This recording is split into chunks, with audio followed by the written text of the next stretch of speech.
Last weekend, I got into the closed beta for Operation Valor, a top-down tactical shooter with squad and project reality type mechanics.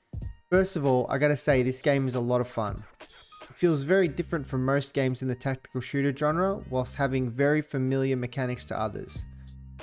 We played the game for almost 3 hours with the devs, who we asked a lot of questions to, and were reporting bugs and giving suggestions whilst playing. It shows that Link and Flo, the devs, really care about this project.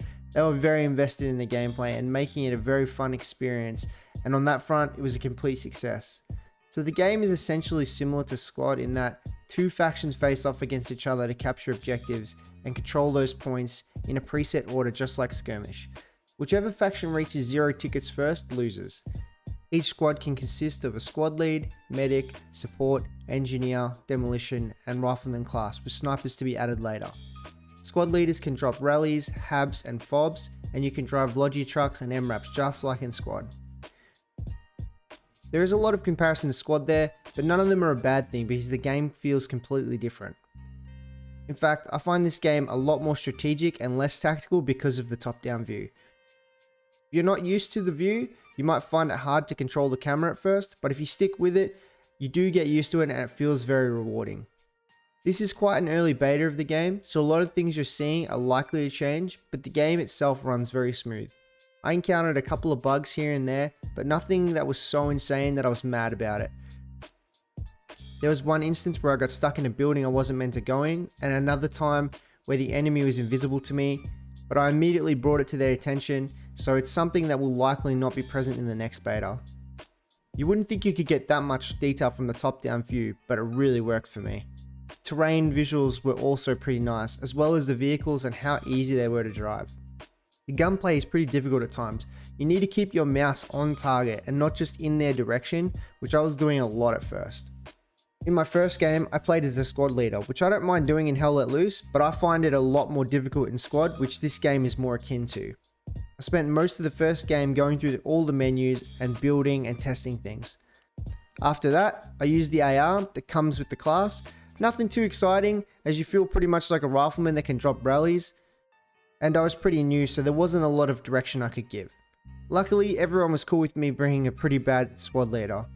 In the second game, I went support and used the RPK, which has a 40 round mag, very welcome in situations where you feel like you're being swarmed.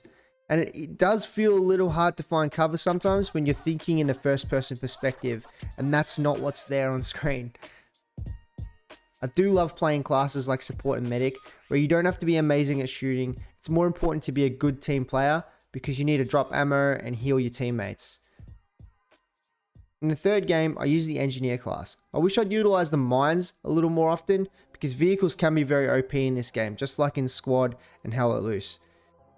When you play as an engineer, you get the MP9, which has a very fast fire rate, and I often found I was running out of ammo.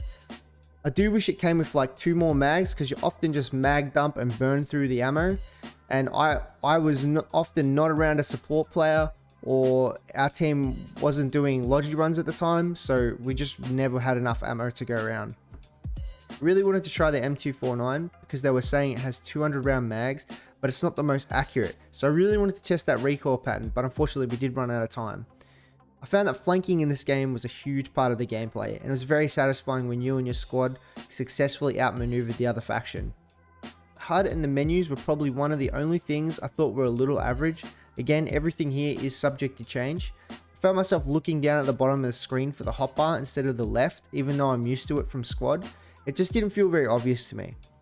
Otherwise, I'm really happy with the time spent in this game and look forward to further updates. While speaking with the devs, they mentioned more modes being added, a more in-depth loadout menu, more maps, and a progression system, something I think a good game seriously needs to keep new players invested. I'd highly recommend joining the Operation Valor Discord to find out when the next beta is, so you can get in and help test the game. I'll leave a link for it in the description if you want to do that. If you like what I'm doing, leave a like. If you don't, leave a dislike. Let me know what you think in the comments. Consider subscribing to help grow my channel. Thanks for watching, and I'll see you next time.